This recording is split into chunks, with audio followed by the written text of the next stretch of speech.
नमस्कार विद्यार्थी मित्रांनो, स्वागत आहे तुमचं आजच्या नवीन व्हिडिओमध्ये। तर आज आपण 18 ऑगस्ट 2025 च्या खूप महत्त्वाच्या चालू घडामोडी पाहत आहोत। तर विद्यार्थी मित्रांनो, थोडाही वेळ वाया न घालवता आपण आजच्या या व्हिडिओला सुरुवात करणार आहोत। तर आजचा आपला हा व्हिडिओ सुरू करण्याच्या अगोदर आपण कालच्या चालू घडामोडीकडे लक्ष देऊयात। तर विद्यार्थी मित्रांनो, कालचा आपला महत्त्वाचा प्रश्न होता पहिला, तर 2028 चा ब्रिक्स शिखर संमेलन कोणत्या देशामध्ये होणार आहे? तर रशिया यानंतर 2025 G20 व्यापार मंत्र्यांची बैठक कोणत्या शहरात होणार आहे? तर रियाद यानंतर आपल्या भारताने 13 ऑगस्ट 2025 रोजी नवीकरणीय ऊर्जेसाठी कोणत्या देशासोबत नुकताच करार केला? तर जपान यानंतर पुढील प्रश्न, तर हरित क्रांती मिशन सुरू करणारे राज्य कोणते आहे? तर आपले महाराष्ट्र हे राज्य। यानंतर सुरक्षा AI नावाची AI आधारित फसवणूक शोध प्रणाली कोणत्या बँकेने सुरू केली? तर SBI या बँकेने। कोणत्या? तर भारतीय स्टेट बँक ऑफ इंडिया। यानंतर विद्यार्थी मित्रांनो, जगातील पहिला AI गव्हर्नन्स कायदा अधिकृतपणे स्वीकारणारा कोणता देश ठरला आहे? तर सिंगापूर। यानंतर 2025 आशियाई पुरुष हॉकी चॅम्पियन्स ट्रॉफी कोणत्या देशाने नुकतीच जिंकली? तर पाकिस्तान यानंतर आपल्या भारताचे पहिले राष्ट्रीय ड्रोन स्कूल कोणत्या राज्यात सुरू झाले? तर मध्य प्रदेश या राज्यामध्ये। यानंतर भारतीय महिला क्रिकेट संघाचे नवे मुख्य प्रशिक्षक कोण झाले आहेत? तर अमोल मजुमदार झाले आहेत। यानंतर क्लीन एअर इंडेक्स 2025 मध्ये पहिल्या क्रमांकावर कोणते भारतीय शहर आले आहे? तर इंदोर हे भारतीय शहर आले आहे। यानंतर विद्यार्थी मित्रांनो, आपण आजच्या चालू घडामोडीकडे वळत आहोत आणि आजचा आपला पहिला प्रश्न खूप महत्त्वाचा ठरणार आहे तुमच्या परीक्षेसाठी। तर आजचा आपला पहिला प्रश्न पाहूया। तर लाडकी सून योजना कोणत्या उद्देशासाठी सुरू करण्यात आलेली आहे? तर याचे योग्य उत्तर आहे ऑप्शन बी, सुनांच्या संरक्षणासाठी सुरू करण्यात आली आहे। कोणती योजना? तर लाडकी सून योजना। तर याविषयी आपण महत्त्वाची माहिती पाहूया स्पष्टीकरणासहित। तर ही योजना घरगुती अत्याचाराला बळी पडणाऱ्या सुनांना तत्काळ मदत, समुपदेश आणि आधार देण्यासाठी सुरू करण्यात आलेली आहे। तर विद्यार्थी मित्रांनो, लाडकी सून योजनेची महत्त्वाची माहिती खालीलप्रमाणे पाहूयात आपण। तर सुरुवात केव्हा झाली? तर 18 ऑगस्ट 2025 रोजी ठाणे येथे घोषणा करण्यात आली। कोणी? तर उपमुख्यमंत्री सध्याचे एकनाथ शिंदे यांनी। तर याचे मुख्य उद्देश आहे घरगुती अत्याचाराला बळी पडलेल्या सुनांना तत्काळ मदत व समुपदेशन उपलब्ध करून देणे। तर हेल्पलाईन नंबर कोणता आहे? तर 88 28 86 22 88 पीडित महिलांसाठी खास नंबर आहे, हा लक्षात ठेवा। यानंतर विद्यार्थी मित्रांनो, अंमलबजावणी तर राज्यभरातील शिवसेना शाखा कार्यालयातून मदत दिली जाणार आहे। यानंतर समाजामध्ये संदेश, सून ही मुलीसारखी लाडकी आहे, तिला मान सन्मान मिळावा हा विचार पुढे नेणे। तर यानंतर जबाबदारी कोणती आहे? तर ठाण्याच्या माजी महापौर मीनाक्षी शिंदे यांच्याकडे आयोजन व समन्वयाची जबाबदारी। तर लक्ष गट सुनबाई घरगुती अत्याचार पीडित। यानंतर या योजनेचा प्रकार आहे सामाजिक संरक्षण योजना, स्पेशली महिलांसाठी। यानंतर विद्यार्थी मित्रांनो, परीक्षेच्या दृष्टीने लक्षात ठेवण्याचे महत्त्वाचे मुद्दे आपण या ठिकाणी पाहून घेऊयात। तर ही योजना शासकीय योजना नसून राजकीय पक्ष म्हणजे शिवसेना शिंदे गट यांनी सुरू केलेली आहे। तर लाडकी बहीण योजना नंतरचा पुढचा टप्पा म्हणून लाडकी सून योजना आणली आहे। तर महिलांविरुद्ध होणाऱ्या घरगुती हिंसाचाराविरोधात जनजागृती आणि तत्काळ मदत हे या योजनेचे मुख्य उद्दिष्ट आहे। यानंतर पुढील प्रश्न आहे आपला दुसरा। तर अलीकडेच कोणत्या देशाने पहिले AI आधारित संसद सहाय्यक प्रणाली सुरू केली आहे? तर याचे योग्य उत्तर आहे ऑप्शन बी, जपान या। कोणत्या? तर जपान या, लक्षात ठेवा। याविषयी आपण स्पष्टीकरणासहित महत्त्वाची माहिती पाहून घेऊयात।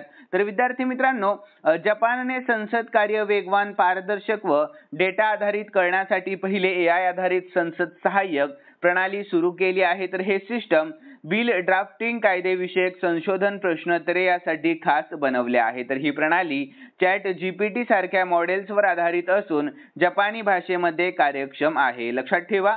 यानंतर पुढील प्रश्न पाहूयात। प्रश्न आहे तिसरा। तर अलीकडेच भारतातील कोणते राज्य ग्रीन एनर्जी हब घोषित झालेले आहे? तर याचे योग्य उत्तर ऑप्शन ए, राजस्थान हे राज्य। कोणते? तर राजस्थान हे राज्य। तर यानंतर याविषयी आपण महत्त्वाची माहिती पाहून घेऊयात विद्यार्थी मित्रांनो। तर राजस्थानमध्ये सौर ऊर्जा उत्पादनासाठी भरपूर सूर्यप्रकाश व थार वाळवंट असल्याने ते ग्रीन एनर्जी हब घोषित झाले आहे. येथे पवन ऊर्जेची ही मोठी क्षमता देखील आहे. तर राजस्थान हे आपल्या भारतातील सौर ऊर्जा उत्पादनामध्ये पहिले राज्य देखील आहे, सर्वांनी लक्षात ठेवा. यानंतर पुढील प्रश्न, अलीकडेच कोणत्या भारतीय शहराला युनेस्को ग्लोबल हेरिटेज सिटी दर्जा मिळालेला आहे? तर याचे योग्य उत्तर ऑप्शन सी, वाराणसी या शहराला. तर याविषयी महत्त्वाची माहिती काय आहे? तर वाराणसी काशी हे जगातील सर्वात जुने सातत्याने वसलेले एक शहर मानले जाते. तर घाट, मंदिरे, गंगा नदीकाठचा प्राचीन इतिहास यामुळे युनेस्कोने ग्लोबल हेरिटेज सिटी दर्जा मिळालेला आहे. तर यानंतर विद्यार्थी मित्रांनो, तुम्हा सर्वांसाठी खूप महत्त्वाची सूचना. तर या व्हिडिओचं लाईकचं टार्गेट आपण फक्त 100 लाईक ठेवलेलं आहे. किती? तर फक्त 100 लाईक.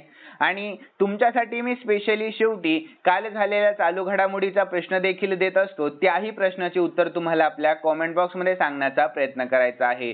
तर विद्यार्थी मित्रांनो, 100 लाईकचे टार्गेट आणि शेवटी एक कॉमेंट मधले उत्तर हे दोन्ही पाहून मला पुढील नवीन व्हिडिओ बनवण्याचं प्रोत्साहन मिळत असेल तर शक्यतो सर्वांनी प्रयत्न करत जा दोन्ही गोष्टी पूर्ण करण्याचा.